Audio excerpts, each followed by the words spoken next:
முதல்ல திரு தராசு ஷியாம் உங்கள்கிட்ட இருந்தே தொடங்குறேன்.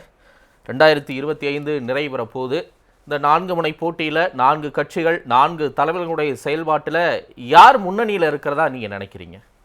தேர்தல் ஆண்டு கண்டிப்பாக 2026ல் 2025 சாதனைகளை சொல்லித்தான் ஆளும் அரசு ஓட்டு கேட்க முடியும். எதிர்கட்சிகளுக்கு பேசுவதற்கு நிறைய விஷயங்கள் இருக்கும். ஆட்சியின் குறைபாடுகளை எல்லாம் சொல்வார்கள், சட்ட ஒழுங்கு இதெல்லாம் சொல்வார்கள். ஆனால் ஆட்சியை பொறுத்த வரைக்கும் அது சாதனைகளை சொல்ல வேண்டும்.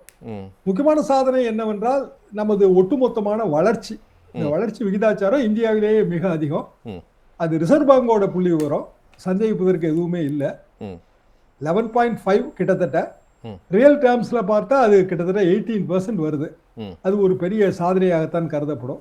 அதே மாதிரி investment attraction, social welfare schemes நம்ம எல்லாருக்கும் தெரிந்த விஷயங்கள் தான்.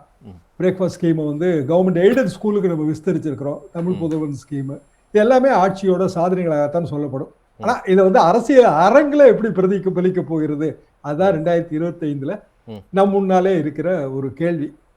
நீங்க சொன்ன மாதிரி களம் வந்து 4 முனை போட்டி. 4 முனை போட்டின்னா 4 முனைகளிலும் இடம் கிடைக்கலன்னா 5வது முனையும் வந்துடும். அதையும் நம்ம வந்து இந்த இடத்துல கவனத்துல வைக்க வேண்டும். இடமே கிடைக்கலன்னா அரசியல்வாதி வந்து அதுக்காக கடையை மூடிட்டு போக முடியாது. ஏதோ தேர்தலை சந்திக்க தான் செய்வார்கள். அவர்களுக்கு என்னென்ன அந்த தகுதிகள் இருக்கிறதோ அதற்கேற்றவாறு ஒரு ஓட்டு விழத்தான் செய்யும். அப்படி என்றால் களத்தில் யாருக்கும் போட்டி?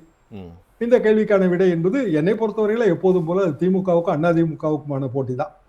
இதுல வந்து தாவேகா வந்து திமுகவுக்கு அடுத்த இடத்துக்கு வந்து விட்டது அப்படின்னு நான் கொள்ளவே இல்லை.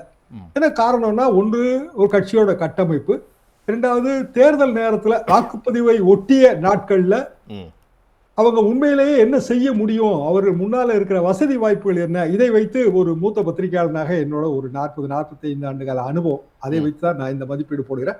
யாரையும் குறைத்து மதிப்பிடுவது என்பது எனது லட்சியம் அல்ல. அப்படி என்றால் யார் யாருக்கு என்னென்ன ஓட்டு சதவீதம் இயல்பா இருக்கு, இதை நம்ம பார்க்கணும். அப்போ கட்சிகளை வந்து 30+%, 25+%, 20+%, 15+%, 10+%, இப்படிதான் நான் பார்க்கிறேன்.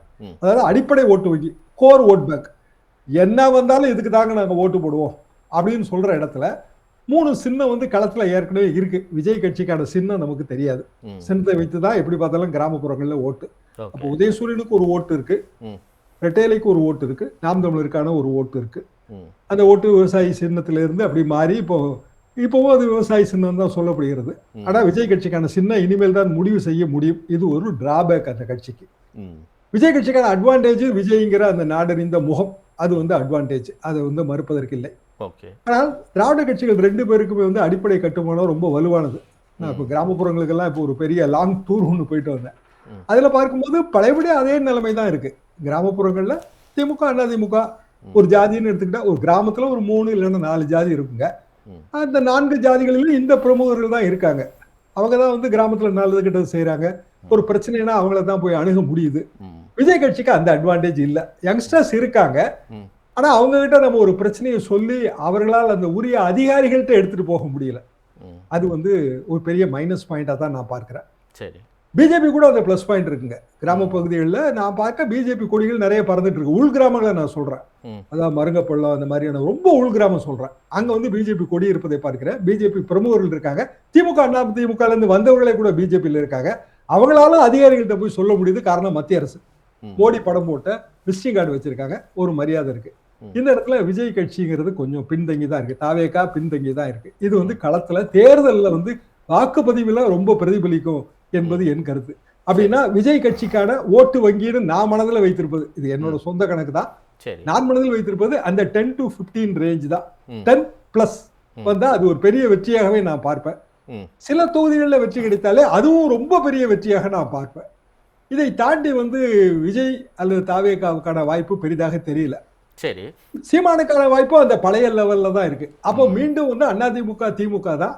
அது வந்து எப்போதும் போல வந்து அவங்க இந்த 25+ என்கிற கேட்டகரியில் இருக்காங்க. அதாவது 25லேருந்து 30% ஓட்டை வாங்கக்கூடிய சக்தி அவங்க 2 பேருக்கு தான் இருக்கு. சரி, நான் சவால் யாருக்கு அப்படிங்கிறத நீங்க உங்க விதத்துல சொல்லிட்டீங்க. நான் இன்னும் அடுத்த கட்டமாக கூட கேட்குறேனே, அக்னி பரீட்சை யாருக்குன்னு கூட நான் கேட்குறேன். ஏன்னா இந்த தேர்தலில் ஒரு கட்சி இன்னொரு கட்சி அடித்து அந்த இடத்த பிடிக்க பார்க்குது, இல்லை ஒரு கட்சியிலேருந்து அப்படியே உருவி இன்னொரு கட்சி வளர பார்க்குது, ஒரு கட்சியினுடைய வாக்கு வங்கி அப்படியே இன்னொரு கட்சிக்கு போக போகுது அப்படிங்கிற மாதிரி பல்வேறு விதமான யூகங்கள் கணிப்புகள்லாம் சொல்லிகிட்டே இருக்கிறாங்கல்ல. இந்த தேர்தலில் தோற்பது என்பது வெறும் தோல்வி அல்ல, அதனை கடந்த வேற ஒன்று இருக்குது அப்படின்னு பலராலும் கணிக்கப்படுது இல்லை. இப்போ சவால் யாருக்குங்கிறத காட்டிலும் அக்னி பரீட்சை யாருக்குன்னா யாராக இருக்க முடியும்? உங்களுடைய கணிப்புகள் எந்த விதத்தில் இருக்குது? அக்னி பரீட்சைன்னு பார்த்தீங்கன்னா அதிமுகவுக்கு தான். காரணம் என்னன்னா, புதிய தலைமைக்கு கீழே இது 2021 அவர்கள் சந்தித்த தேர்தலாக இருந்தாலும் அது 2016 ஆட்சியோட நீட்சி தான். 2016 இருந்து 2021 வரைக்கும் ஒரு ஆட்சி காலம். ஓட்டு போட்டது வந்து ஜெயலலிதா அவர்களுக்கு ஓட்டு போட்டது. 2021 தேர்தல் தான் அதிமுக எடப்பாடி பழனிசாமி மற்றும் ஓபிஎஸ் தலைமையில சந்தித்த தேர்தல். அதுல வந்து அந்த கூட்டணி ஒரு குறிப்பிடத்தகுந்த வெற்றி தான். 75 தொகுதிகள்ங்கிறது ஒரு சாதாரண வெற்றி இல்லை. அதுக்கப்புறம் அதிமுக பல கட்டங்கள்ல சறுக்கி இருக்கு. ட்ரெடிஷனலான ஓட்டு வங்கி இழந்திருக்கு. கட்சியில வந்து ஓபிஎஸ் பிரிவு தனியாக போயிடுச்சு. கட்சியில இருந்து கொஞ்சம் பேர், உதாரணமா செங்கோட்டையன் மாதிரி சீனியர் லீடர்ஸ் வேற கட்சிக்கு போயிருக்காங்க. இதெல்லாம் அதிமுகவோட ஒரு ஓட்டு வங்கி சரிவு. எனவே அக்னி பரீட்சை என்று பார்த்தால் அதிமுகவுக்கு. காரணம் என்னன்னா, அவங்க வந்து அடுத்த ஆட்சியை பிடிக்க வேண்டுங்கிற கம்பல்ஷன்ல இருக்காங்க. எடப்பாடி பழனிசாமி அவர்களுக்கு அவர் தலைமையில சந்திக்க போகிற முதல் பெரிய பரீட்சை. ஏனென்றால் 2024 மக்களவை தேர்தல் என்றாலும் அது வந்து மோடி அல்லது டெல்லிக்கான தேர்தல் தான். 2026 என்பது சட்டமன்றத்துக்கான தேர்தல். பெரிய அளவுக்கான வெற்றியை தர வேண்டிய மிகப்பெரிய கட்டாயம் வந்து எடப்பாடி பழனிசாமி அவர்களுக்கு இருக்கிறது. ஆளுங்கட்சிக்கான அக்னி பரீட்சை என்னன்னா, அவங்க ஆட்சியை தக்க வைக்க வேண்டும். இவ்வளவு சாதனைகள் இருக்கு. ஆனாலும் மக்கள் மாற்றி ஓட்டு போட்டாங்கன்னா திராவிட மாடல் 2.0 வராம போயிடுச்சுன்னா என்ன பண்ண, அந்த பயம் அவங்களுக்கு கண்டிப்பாக இருக்கும். எனவே எக்ஸ்ட்ரா எஃபர்ட் போடுறாங்க. அது நன்றாகவே தெரிகிறது. போன வருஷம் இருந்த ஒரு பெரிய அளவுக்கான கண்டிப்பாக வெற்றி பெற்று விடுவோம் அப்படிங்கிற ஒரு மிதமிஞ்சிய நம்பிக்கை இப்ப இல்லை. இந்த கடந்த வருடம் பாத்தீங்கன்னா ஏராளமான நிகழ்ச்சிகள், எல்லாவற்றுக்கும் பதில், இப்படி வந்து ஆட்சி வந்து ரொம்ப ரெஸ்பான்சிவா இருக்குது. அரசியல் களத்திலையும் சரி, பொதுமக்கள் களத்திலையும் சரி. அப்படின்னா அவங்களுக்கும் வந்து இந்த வெற்றியை தக்க வைத்துக் கொள்ள வேண்டிய கட்டாயம் இருக்கு. 200ங்கிற டார்கெட் ஒரு பெரிய டார்கெட். 210 ஒரு பெரிய டார்கெட். இவங்க 200 சொன்னதுனால அவங்க 210 சொல்றாங்க. 200ங்கிறது ஒரு பெரிய டார்கெட் தான் கூட்டணி அளவுல. அப்படின்னா திமுக தொகுதி பங்கீடுங்கிறது அவங்களுக்கு பெரிய சிக்கலா இருக்கும். குறைந்தபட்சம் 160-170 தொகுதியில நிக்கணும். அப்படின்னா விட்டு கொடுக்கக்கூடிய தொகுதியின் எண்ணிக்கை ரொம்ப குறைவு. கட்சிகளோட அபிலாஷைகள் ஜாஸ்தியா இருக்கு. இப்ப காங்கிரஸ் கட்சியில ஏற்படுகிற இந்த பிரச்சனைகளை எல்லாம் நம்ம இன்று பூராவும் அதை நம்ம தொடர்ந்து பார்த்தோம்.